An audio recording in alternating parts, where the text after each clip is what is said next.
I'm fine, thank you. Yes, you want to talk about bystanders more generally? Yeah, I spent my last years in counselling working with the violence reduction unit, and part of that was to try how do we activate a society to be able to step into these situations in a safer way. And I think, I remember a case in New York in the last couple of years where this ex-soldier intervened and ended up killing this person with a similar mental health crisis. He wasn't eventually prosecuted, but I think he was charged. But for me, we need to help people understand that there's a lot of trauma, there's a lot of mental health. I'm not excusing people's behaviour, but other less confrontational ways for us to be able to de-escalate a situation. Can we train people to use these simple ways to sort of de-escalate situations? Even shout out to the police, call the police, the British Transport Police, to really get help rather than diving in. It just looks messy. And who knows what could have happened in that situation. Yeah, the thing is, time goes very quickly in those moments, though, doesn't it? And the incident, and you'll know better than me, that can really escalate. I think the men's motivation was correct. Their motivation was to get this man the hell off that tube carriage and have him dealt with in a more, in a space that wasn't confined like a tube carriage is, full of women and children as well as other passengers. I think their motivation was absolutely right.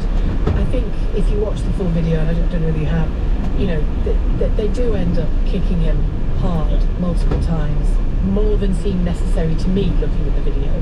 And on that I would criticise them. But having said that, in order to contain somebody who was doing the kind of things that man was doing and the way he was behaving, your ire is up in order to, your fight-flight mechanism is in play, isn't it? They might not have even known they were kicking. Yeah. So the first step is to help people understand that fight-flight situation and how when you're in that stress situation, you become less intelligent, you become less smart, and sometimes you can dive into situations without really thinking.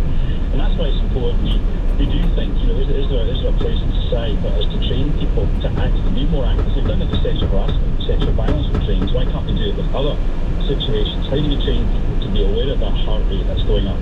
That's the first sign something's not right.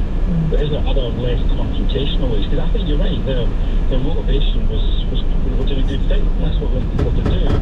But their choice of tool was stepping right in, and in that situation it just goes wrong. Well, and the reality is police officers, are trained to diffuse rather than escalate, aren't they? And if something escalates, then you're also trained how to handle that escalation rather than just kick the living whatever out of somebody. Yeah, but I have to say, as a former police officer, we do see cases where police officers, the red mist descends. Shooting police officers are human beings as well. Yes, we can. And I think there's an important place for people around officers to be aware of when these situations go wrong. But there's also, in defence of police officers, there's also, it seems to me, it is possible for, it seems to me anyway, that it's possible for a police officer to really use, and I'm not talking about tasers and weaponry here, really use force to contain a person who is refusing to be arrested or kicking and screaming, or I don't have a problem with police officers using quite extreme force there when it's needed, when somebody who would use it on them is busy flailing around and kicking them. Well, look at the Manchester airport incident, in recent year. There's the situation there where I think some of that is still being tried, so we'll leave it. But I know the one you're alluding to. Yeah, but I think that there's lots of other cases as well where officers, as soon as you use force as a police officer, you have to justify it.